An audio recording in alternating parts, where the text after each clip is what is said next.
Getting married, you think you're going to have sex every day, you know. Yeah, you think that is the life. But bro, kwa ground vitu ni different.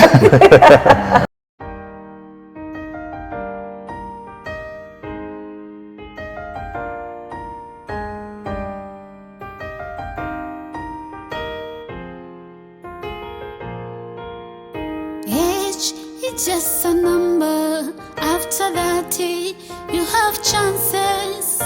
Age is just a number. After that, there is hope. For now, I want us to go back to after that kiasi, because it's like we got into church so deep, into spiritual matters. And as we said when we were doing the introduction, Moses is married, John not yet, Kevin married, not. Yes.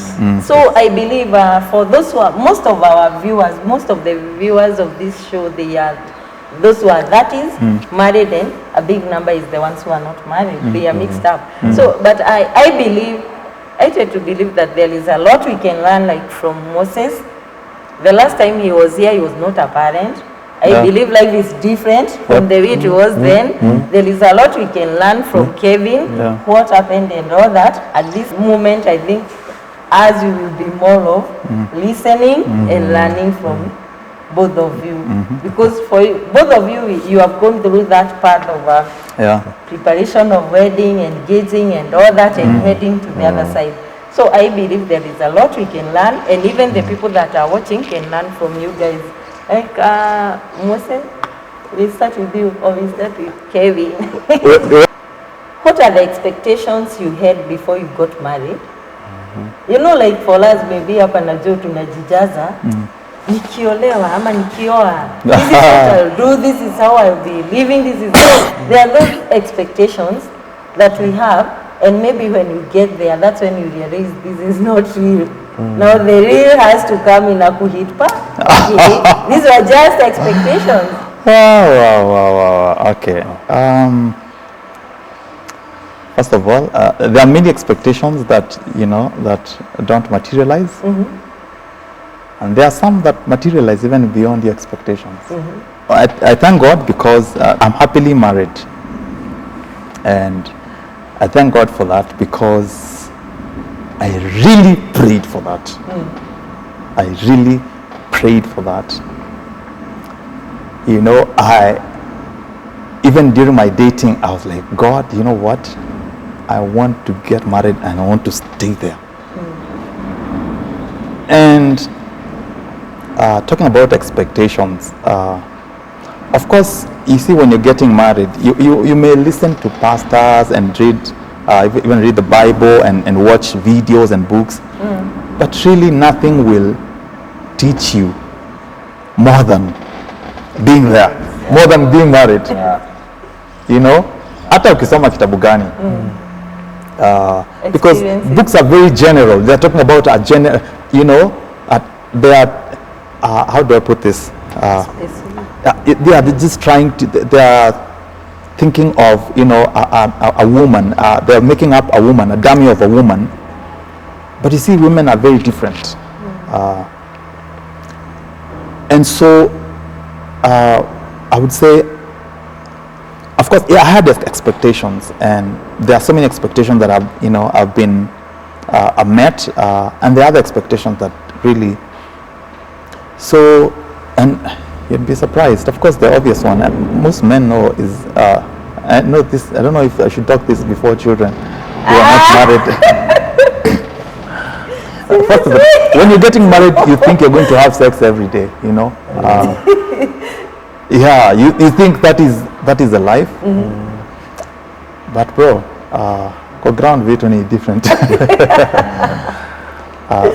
Yeah, things just change. Of course, at some point you even get angry because women and men are different. Unafikiria you just go switch a button on and there you go. But you realize really it's different. Women are wired differently. And if you look at that in a different way, for example, for me, it's actually a point of growth. Like like I don't think I think that's designed by God. I don't know, I'm not saying that's not scripture. I'm just, the way it looks to me is because you actually get to have self-control. You know, you can develop self-control in marriage. You know, if you are a committed person in your marriage, you can develop self-control. Because you realize you cannot just have it any other time. You have to prepare, you know, your wife psychologically. Women have to be prepared psychologically somehow. I don't know. Sijui God alikuwa anafikiria nini. As in, my pastor, when he was preaching at my wedding, he said, marriage is meant to make you holy, not to make you happy. And just think about that, how God designs a man who is ready for it anytime.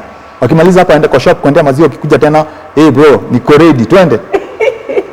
Vis-a-vis a woman who has to do, you have to call her in the morning, mwambie, hi babe, sijui today, I remember the day we met, vitu tu yani, Sweet nothing. you know, sweet nothings. I remember the day we met, and you know what? I just thought it was so romantic how you were wearing that sweet dress. Man. So you realize these are two different peoples, human beings, and I think God uses that to mold your character, to mold your patience, to unajua character development. Otherwise, if it was meant to be easy, I think God would make a woman and a man just, unajua tuende kazi, unataka what time, where, kitchen, where. So those are some of the things, because sex is a big factor. That's why it's a very big factor in marriage. It might look like something to you know, play around with, but it's a very important thing in marriage. And so you realize when you get there, it's not about sex anymore. It's a factor, but it's not all about it. But the other very good things that happen in marriage. For example, I tell people, in terms of, you know, economically, you know, the economic affairs of a single person and the economic affairs of a married couple are different, because these are two people bringing in, you know, they say the strength of one person can be 50%, right? But the strength of two people is not 50%. It's not 50 plus 50. It's not 100. You get that, yeah? It could be 500, More than, right?